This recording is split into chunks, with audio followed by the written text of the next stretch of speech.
everyone. In the previous video we had talked about the different benefits of SIP.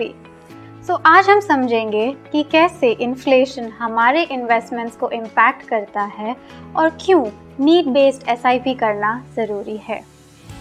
Upon beginning our career and the happiness of getting our first salary, हम एक shopping list ready रखते हैं of all the things we hope we would buy someday. पर क्या आपने future needs की shopping के बारे में सुना है? नहीं सुना? चलिए मैं आपको समझाती हूँ. फ्यूचर नीड्स की शॉपिंग के लिए आपको एक प्लान बनाना ज़रूरी है. इस प्लान के लिए ये तय करना है कि आप सबसे पहले कौन सी नीड अचीव करना चाहते हैं. जब ये तय हो जाए तो ये डिसाइड करना ज़रूरी है कि वो नीड आप कब तक और कितने सालों में अचीव करना चाहते हैं. जब ये दोनों डिसाइड हो जाए तो आपकी इस नीड पर इन्फ्लेशन का क्या इम्पैक्ट होता है ये मेजर करना ज़रूरी है. इससे आप एक सही नीड बेस्ड SIP की प्लानिंग कर सकते हैं. एक सही नीड बेस्ड SIP के लिए इन्फ्लेशन को समझना ज़रूरी है.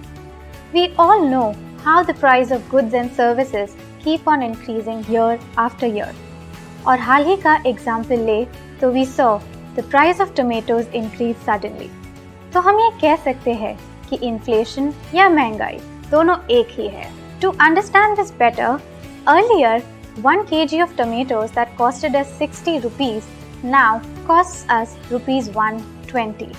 So year after year, the price of goods and services increases, because of which the purchasing power of money also decreases. तो इन्फ्लेशन भी यही है कि वही पैसों से हम कम से कम गुड्स और सर्विसेज खरीद पाते हैं.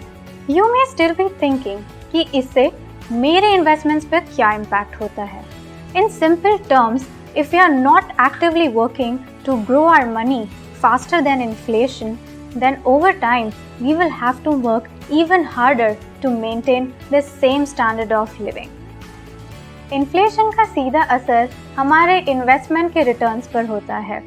यदि रेट ऑफ इन्फ्लेशन हमारे रिटर्न्स ऑन इन्वेस्टमेंट से ज़्यादा है तो हमारा रियल रिटर्न यानी इन्फ्लेशन एडजस्टेड रिटर्न नेगेटिव हो सकता है और समय रहते हमारे पैसे भी नेगेटिव हो सकते हैं.